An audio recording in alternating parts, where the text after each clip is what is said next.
Salam, selamat malam Bapak, Ibu, Saudara-saudari yang dikasihi Tuhan. Jumpa kembali bersama saya Z. Ferry dalam Renungan Malam Pendeta Dr. Erastus Sabdono. Malam hari ini bertemakan menghayati kehadiran Allah. Satu hal yang kita harus selalu ingat bahwa Allah tidak pernah meninggalkan kita. Allah selalu mendampingi kita, menyertai kita di dalam dan melalui Roh Kudus. Allah memimpin kita, menyertai kita dalam segala hal yang kita lakukan. Oleh sebab itu, hari ini mari kita mulai mengingatkan kepada diri kita sendiri bahwa Allah menyertaiku. Di satu sisi, penyertaan Tuhan membuat kita kuat menghadapi segala keadaan. Karena semua atau segala sesuatu yang terjadi di dalam kontrol Allah. Semua ada di dalam kendali Allah. Tidak ada yang luput dari kendalinya. Jangan kita merasa Allah hanya bertakhta di tempat yang maha tinggi, jauh dan tidak tahu menau, tidak terkait dengan kehidupan kita saat ini. Tuhan yang berjanji di dalam Injil Matius 28 ayat 18 sampai dengan 20 berkata demikian, "Dan ketahuilah, aku menyertai kamu senantiasa sampai kepada akhir zaman." Firman Tuhan juga mengatakan, "Aku sekali-sekali tidak akan membiarkan engkau, dan aku sekali-sekali tidak akan meninggalkan engkau." Ibrani 13 ayat yang kelima. Sederhana tapi tidak sesederhana, simple tapi sebenarnya kompleks. Sebab mempercayai Allah yang hidup, yang nyata, yang maha hadir, itu tidak mudah.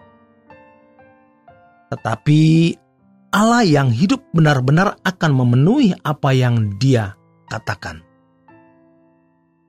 Kita harus mulai menghayati kehadiran Allah. Allah yang hidup, Allah yang tidak meninggalkan kita. Ingatlah terus bahwa Allah beserta kita.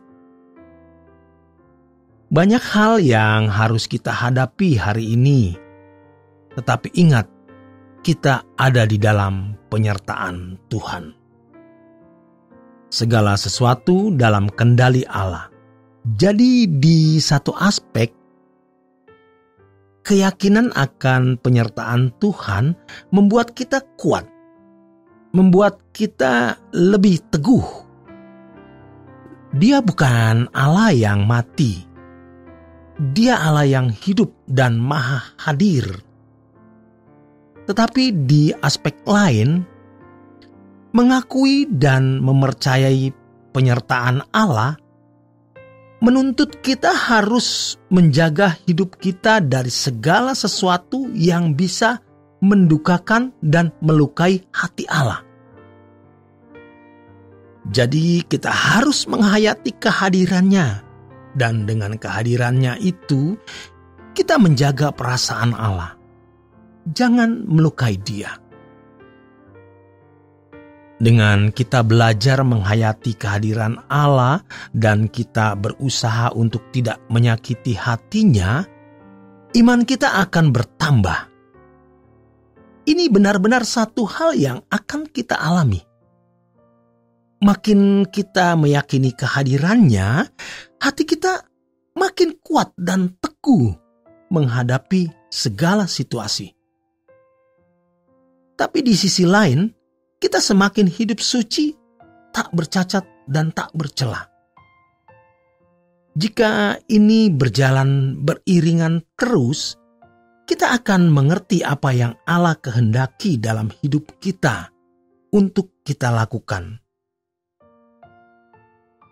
Namun, mengapa orang tidak peduli dengan apa yang Allah kehendaki untuk dilakukan? Mengapa banyak orang tidak mau tahu apa yang Allah kehendaki untuk dia lakukan?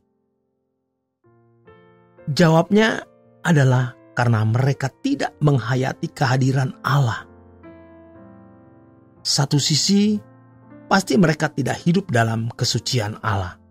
Dan di sisi yang lain, pasti mereka sering ditekan oleh berbagai rasa khawatir.